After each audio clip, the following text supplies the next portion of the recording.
So I recently discovered Bud CLI, which is more or less like my Twitter CLI, but instead of using OAuth, it uses cookie auth from your browser, and it was very interesting.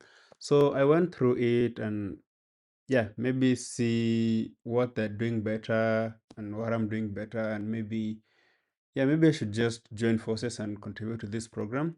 But that was not the case because they do something totally different. First of all, you get access to almost all the features on Twitter, but on my Twitter CLI, you don't get access to that. So that is one of the biggest thing. So yeah, so maybe I just wanted to talk about, let us see the commands that you can do. You can just do bad. I like that they keep the word tweet, then just do ship it. Cool. Then it uses GraphQL. I do hate GraphQL, but the point is, I think they did a lot of work. Maybe going through the browser, watching the request, then doing this thing, because this is undocumented, and that is why this is so awesome. You go to reply, read, and stuff. So it got me to a point, like, yeah, if like so it got me to a point of wondering, if Bud CLI can do all this and it even has more endpoints, why would I continue building Twitter CLI?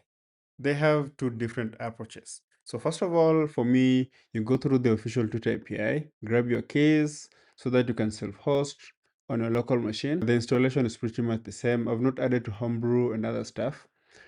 And this one is limited because you can only do the things that the free Twitter API does.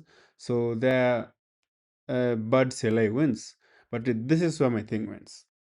So my thing wins in that you can deploy it anywhere. You don't need browser session to carry it to some other place. Just do it anywhere. As long as you have the case, you can do it on your VPS. You can even do it in CI, because I made sure that I made it to be as Unix friendly as possible so that you can be able to do some cool stuff.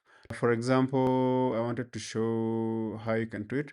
Like, for example, you can see here, you can just call Twitter, tweet, then pass your body.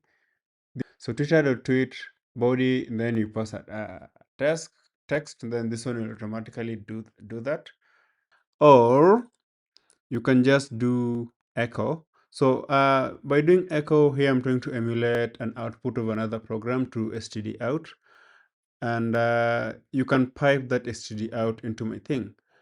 So you can imagine, let's for example, you have a CI and you want to tweet, let's say every time you make a release to put out a tweet out there, this can be very handful there.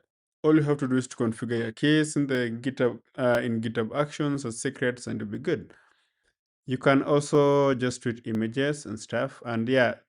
So yeah, it's upon you to decide. If you just want to tweet from your laptop without going to Twitter, I recommend Bud CLI. But if you want more options and stuff, and yeah, probably in future I might add the paid features. But if you want more options, I think my Twitter CLI does it well, even though it is limited. And of course, remember the mission.